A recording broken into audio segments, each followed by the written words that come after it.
humid. So it's quiet at work, so I'll do a second video. So you're going to get a second video today. If I was thinking about it, it was probably a continuation of the previous video on hexing and stuff like that, but it's not. It's kind of like if anything, it's a continuation of a discussion I had online last week about about Irish spiritual traditions, and also probably a continuation of a video. A lot of Tina Kemp's videos roll around this kind of topic as well. She did one about a year and a bit ago. I think it was on what you call it, Karen's, and it's very funny, but it's very insightful, the video, because it's true, and so it's probably in that genre, Western. How this has come about is last week my news Usenet feed, not Usenet feed, Usenet, throw my age there. Facebook feed was full of ads for shamanism courses in Ireland. Irish shamanism courses talking about the Irish shamanic tradition and all this stuff. And firstly, I don't care if people want to do that stuff. I don't care if they want to go on their courses. That's their own money, their own free time, their own free will. And at the same time, I don't really particularly have a problem with people running these courses and charging money for them. That's really their own business. But I do have a problem with the misleading nature of it. Now, having said that, I wouldn't go on there. I don't think I might have done it in the past, but I wouldn't do it now. And I wasn't particularly rude, but I wouldn't go on there the comments and say there's no such thing as shamanism in Ireland, you're a fucking fraud. And so I just posted on my wall, there is no shamanic tradition in Ireland that we know of. And immediately lots of people got upset or were bewildered or confused. Now, some people said, well, what about the Druids? The Druids were not shamans. The Druids they were kind of like, yes, they did do magic, and they did do, prophecy and divination, and they did use oracles. And the primary oracle, what they used, I'm going to actually, it was a good segue into the rest of this subject, was they would kill a bull, drink its blood, and then fall asleep, and then make decisions based on the dreams that they had while they were sleeping and digesting the blood of a freshly killed ox. So that's a clue what the rest of this video is going to be like, and why it's called Western spiritual immaturity. Other than that, they didn't.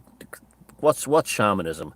The encroachment into the spirit world by a human, generally dressed as an animal, in order to procure information that can solve problems in this reality. Usually to do with health, but not always. Sometimes it's used in battles and wars and stuff like that. But that's the general concept.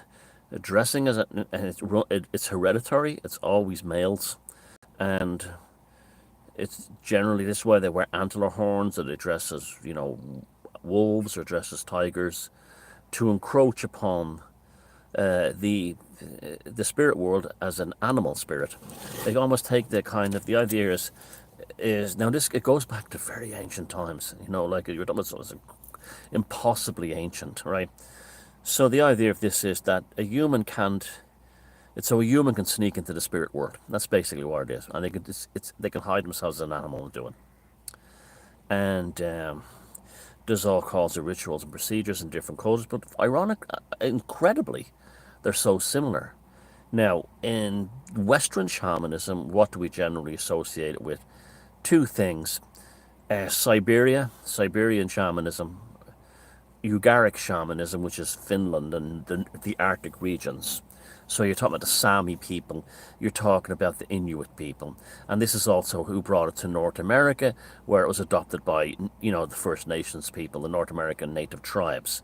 So, but that would be the origin of that. But there's also shamanism in Hungary. Now, the relationship between Hungary, the Magyars, and the Ugarics in Finland and Karelia in the northern regions is one of the truly bizarre mysteries of history. No one fully understands how Hungarians and the Finns have languages and culture that's very similar, even though they're, huge distances apart and huge geographical and environmental distances between the two. But it's one of the great mysteries, and it's also one of the reasons why Magyars, Hungarians, still retain a tradition of shamanism. So the only shamanic tradition in Europe that we can actually point to and say is real and exists is Hungarian Magyar shamanism. Why? Because it probably comes from the East. It probably had filtered down into whatever culture brought the Ugaric languages and the Ugaric cultures to both the Magyars and the. Now I think it definitely was pre, the Huns. It was definitely pre the Huns, so it goes back a very long time, and it probably came from Siberia as well, just like the Native American stuff came from Siberia. Now there's also shamanism in Eastern Africa, among people like the Nilotic and the Maasai, and they're a very different kind of people as well. Now, there are other practices in Africa, such as the Dogon in Western Africa, which does on the surface can appear shamanic, but is really something else altogether to do with like star lore and a combination of ancestor worship and spiritual beings from the sky. We also get this in some Native American stuff as well. But that's a different thing altogether. Now, we see, because we don't fully understand their languages and cultures, when they talk about spirit beings from the sky, we automatically make the assumption they're talking about aliens. They could be talking about air spirits, so general spirits. So you have to be very careful about jumping into conclusions. So anyway, that's what shamanism is basically. There are other things around Central America and the Caribbean, and that could like pass for types of shamanism, maybe even in India. But generally, no. It's Siberian, and then all the branches off that, Native American, Ugaric, Magyars, and that's it. And that's Western shamanism. And like all of the shamanism in the world, the one thing they have in common is that the adopting of an animal persona in order to intrude into the spiritual world to get information. Right? So Druids were absolutely not shamanic. Now, as I pointed out in my book, The Druid Code, I left an open end on this subject. I said it's quite possible and would not at all be surprising if the Druids were the continuation of a very early proto-shamanic tradition that existed among the proto-Irish, who would have been the proto-Europeans. Now, these are the ones who came from, the first Irish, the first people in Ireland were proto-Europeans before the Indo-Europeans. These are the ones who built, Newgrange and the Nowth Valley things and stuff, and they came to Ireland via Iberia, via Sardinia, and then via the Middle East, which suggests that they had no direct connection into the shamanic cultures of the North. They could have had similar connections with the shamanic cultures of Africa, going back many, many, many, many millennia. But no, we don't. It's quite possible. It might even be probable, but it could also be completely unlikely. So that's why I left that an open question. There's no history of shamanism in Ireland. Now, and some people became quite, that's recorded that we know of, that we could even point to as even similar. Druidry and people say there's not much written about the Druids. There's tons written in the Irish records about the Druids. It's just that most of these scholars tend to be only concentrate on Roman and Greek sources. But within the Irish, tradition, there's endless amounts of stuff, information on the Druids and their practices. So there's nothing to actually show us that they could encroach upon, shamanism in Ireland. There's nothing we can point to and say that's Irish shamanism or this could be from. There's absolutely zero, zilch. So therefore, the concept of marketing something as Irish shamanism is basically a kind of a cosplay. Okay, I don't see any harm in it. I don't see anything wrong with it, but it's not true. It's unfactual. Okay. Now, so not having shamanism in Ireland, what interested me most about that was the people's reaction to it. Others were saying, well, I said, some said, well, Druids are shamans, they're not, but they said that. Others said things like, well, what do you define shamanism as? It's not what I define shamanism as. What shamanism is, it's like saying the sky is blue, and someone says to me, it's pink, and I says, well, only at sunset, but it's normally blue. And then they say, well, that's what you define the sky as being in the daytime, in mid-afternoon. It's blue, no, it's not the definition. It's not an assumption. It's not an opinion. It's a fact. So I didn't that so that's what shamanism is what I just described at the beginning. Now, so I was very interested in people's reaction to this. Some actually bordered on hostility, and then I started to think, well, why is this? What's this mentality all about? And then I realized it's rooted in the classic. Some people said to me, they're confusing New Age with shamanism. Yeah, that's definitely true. There's a whole industry from Sedona to Glastonbury where you can pay for weekend shamanic courses and come out as shaman and all this stuff. Although in England they seem to have trouble with that. They call them shamans. I don't know why they call them shamans. Shamanic. But anyway, I think it's because of the band, the Shamans. But good band too. And so it's all rooted in a Western sort of like twee version of spirituality. Where that all began? Well, ultimately it began in the 60s with the sort of like the hippies. You had like the likes of the Beatles going to India, and that pointing the sort of Western eye towards Hinduism and the Vedic tradition. You had like Ravi Shankar was a big star at the time. But funny enough, although Westerners looked at the Vedics and looked at the Hindus, they didn't go for it. They just didn't go for it. And it happened again later on in history. I'll talk about it later. But what they went for was the Buddhist thing. Now, so Buddhism, these people who were, I mean, years ago I once called Buddhism the Catholicism of the East, and people got angry. And there was how could you call it that? And you know what? They were right. It isn't the Catholicism of the East. Buddhism is the Satanism of the East, and the correlation between Satanism and Buddhism is very similar. The way these types go, well, I'm a Buddhist, I'm a Buddhist, and Buddhism isn't really, isn't really a religion as such. It's more of a philosophy, those types, right? No, Buddhism is a religion, but it has a strong philosophical aspect to it. What else is a religion and has a strong philosophical aspect to it? Satanism. Satanism and Buddhism are so similar. Now, I know you're all jumping up and down. Some of you are jumping up and down. The truthers are jumping up and down now with the wax flying out their ears and the spliff spinning around that has left their mouth. And they knocked over the cans of like little lager. But what do you mean satanic? There's Satanism is not what Christians or truthers think Satanism is. Satanism, I'm talking about, the word Satan, just satanic, just means someone who opposes the religion of the day. And back in the Victorian times, if you called someone satanic, it just meant they didn't go to church. That's all. They were opposed it. They were opposed the church. They opposed regular worship. But they might have been religious in another way.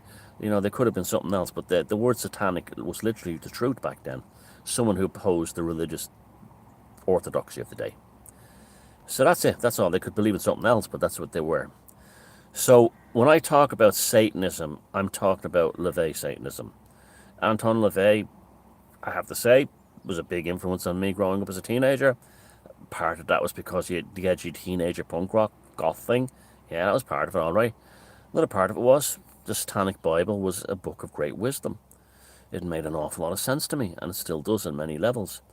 And that thing of the 13 satanic rules of life, you can't argue with them at all. So, and then, the mockery of the Tridentine Mass, and so on. And Satanism happened. LaVey Satanism really happened at the right time. It happened at the right time, and I'll tell you why it happened at the right time. It happened around the time of Vatican II, when the Catholic Church stopped being a spiritual institution and started becoming a secular one, mainly a political one. As soon as the Latin Mass was taken out, the Vatican had no further role to play as a spiritual body.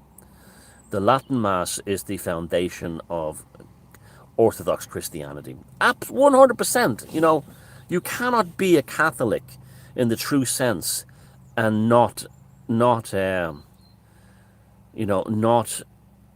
the Latin Mass, the Tridentine Mass. It's as simple as that. Now, so that's why I've got a lot of friends now who are Catholics and they're going to Latin Masses, and they say they're loving it. They're just love. They've never been happier with their spiritual veneration, and good for them. I always say, be a faux Catholic, not a Roman Catholic, and that's what that is. And it happened around the same time. So LaVey Satanism kind of came up from the zeitgeist of the era. So the spiritual forces that popular culture wanted to give to the West, or influence the West, was Hinduism. And no one took it. It didn't take off.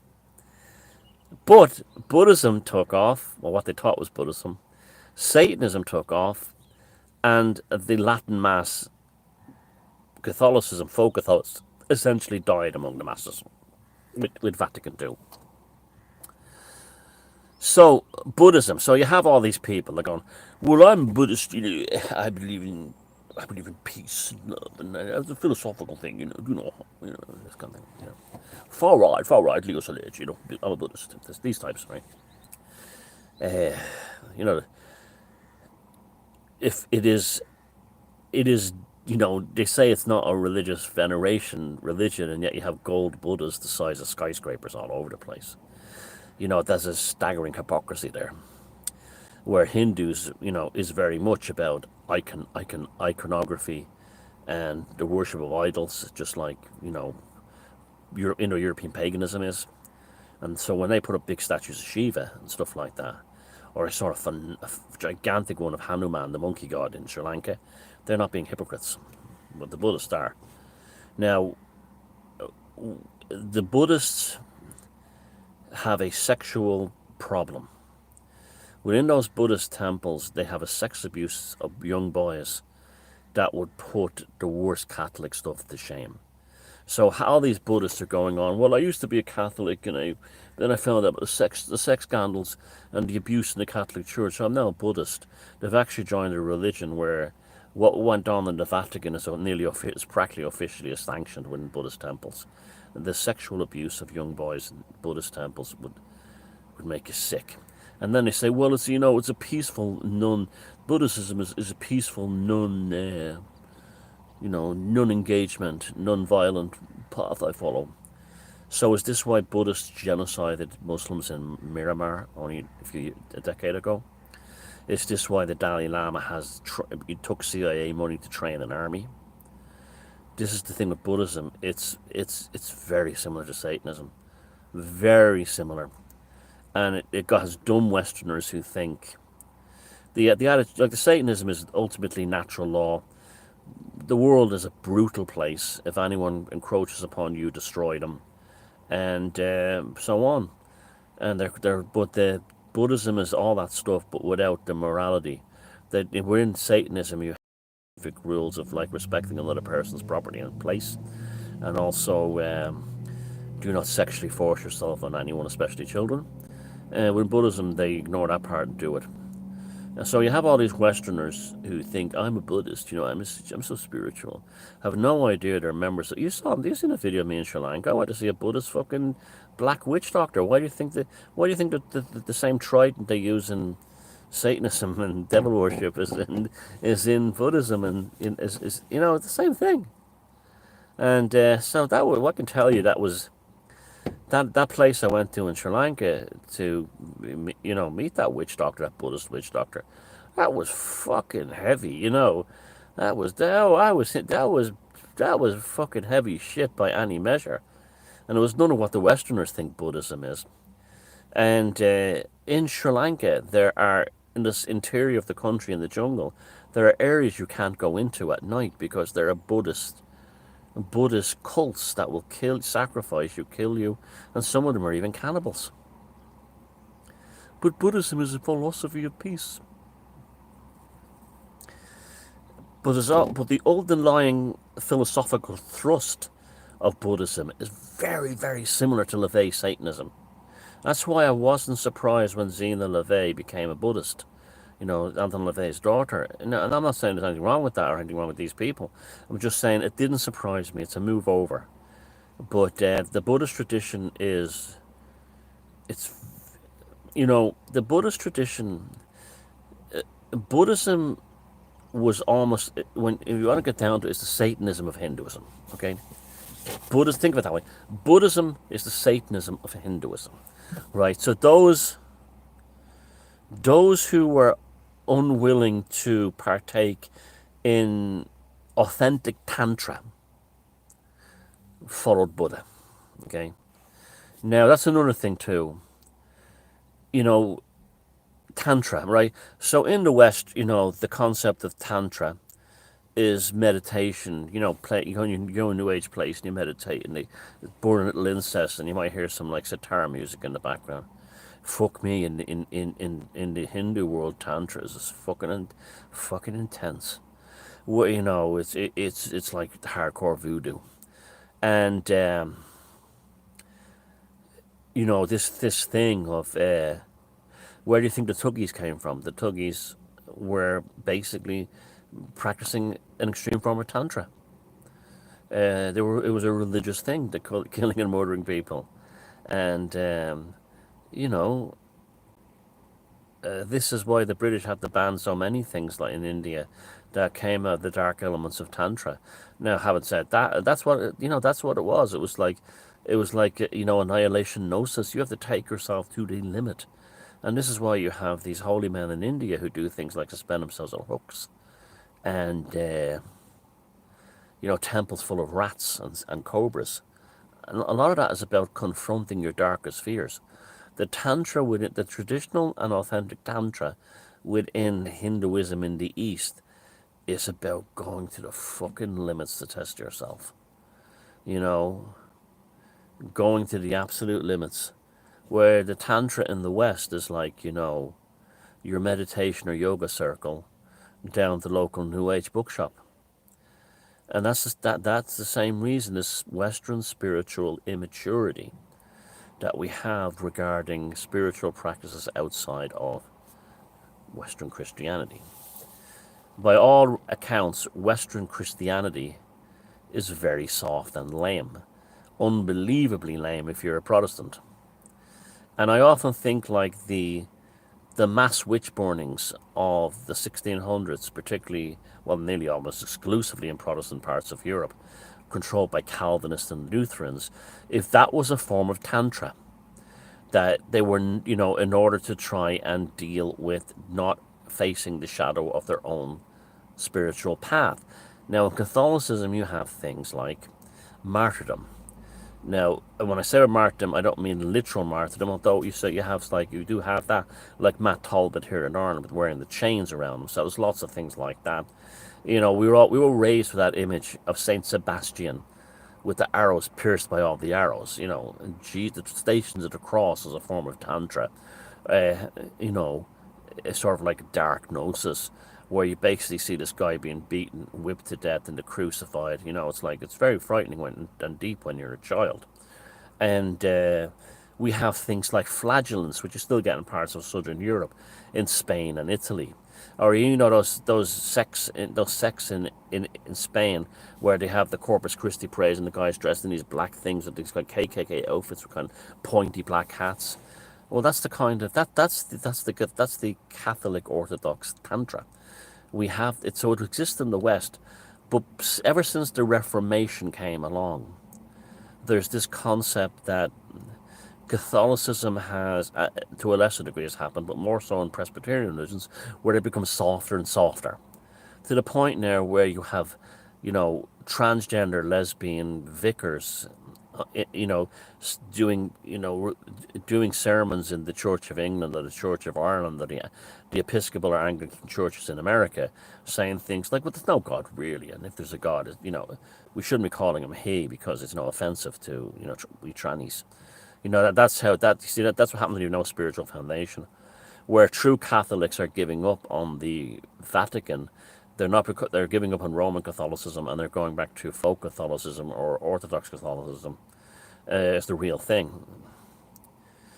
You cannot. You see, this is the Presbyterian. No, I'm talking about like the sort of like Middle American Presbyterianism is a belief that you can attain enlightenment without any form of suffering.